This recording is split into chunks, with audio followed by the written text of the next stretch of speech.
barakaatu waxaan maanta isugu ka yeelay waxaan isugu ka yeelay sida la socoteen kiiskii ama kiiskii ka socday baryahanba miidu iga sugaya DRC hay'adda la yiraahdo iyo waxoogaa staffka u shaqeeya internationalka iyo staffkeena localka oo laga soo sheegayay maalintii dhaweyto muddaba soo socdo soo jiitamayay go'aankaasoo in badan isaga nimi halkan shirar badan ku qabanay baaritaan dheerna aan ku samaynay ayaanu maanta idin sheegaynaa go'aanka waxa laga cabanayay laba qof oo international staff ah oo nin la yiraahdo David iyo gabadh la yiraahdo Nicolai oo la sheegay inay diinteena suuban wax ka sheegeen labadoodaba midna ay darawalkeedii ay isagoo salaada ku jira handiday iyadoo airportka ka soo degtay salaadii duhur oo handidaad u geysatay iyo ninka kale David la yiraahdo oo isaguna hadal eedaan baxaya hadal macni aan wanaagsan laga sheegay labadaaba marka arinta ogaanay waxaanu go'aan ku qaadanay in la mastaafuriyo oo laga kaxeeyo wadanka oo ka saaran wadanka waxaan iyagana u mahadnaqaynaa hay'adda DRC oo go'aanka nala qaadatay iyaguna shaqadii ka joojiyay labada qof inka ay gabadha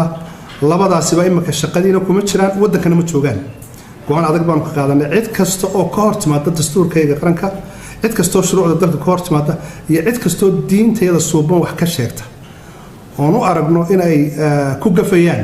oo ogolaan mayno wadankayga inay joogaan waa inay had iyo jeer ixtiraam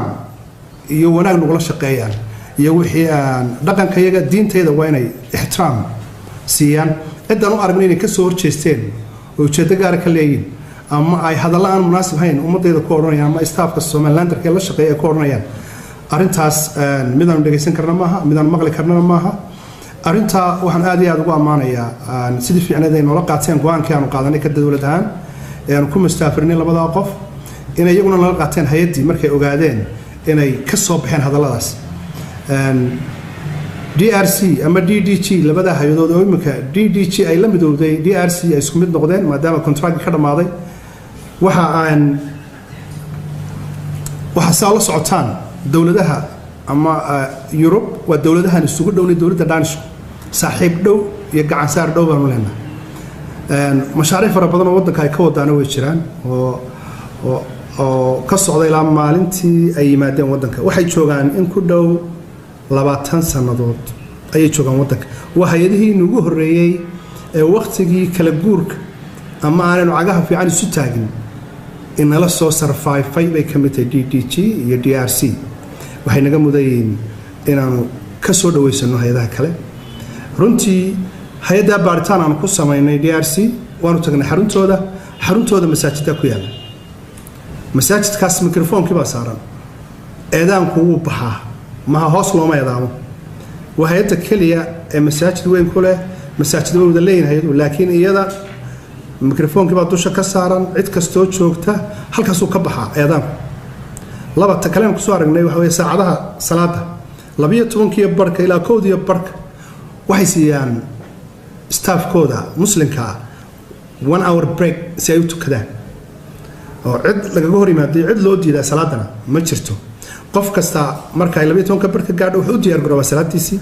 uu soo tukada shaqadan uu soo noqdaa horana uma dhicin 20 sanadood iyo waxa ka badan horana uga maqal shakhsiyaad bay ahayn shakhsiyaadkiina talaabo adag baan ka qaadnay as dawlad ahaan iyaguna talaabadii adagkeed aan ka qaadnay mid lamid ka qaadeen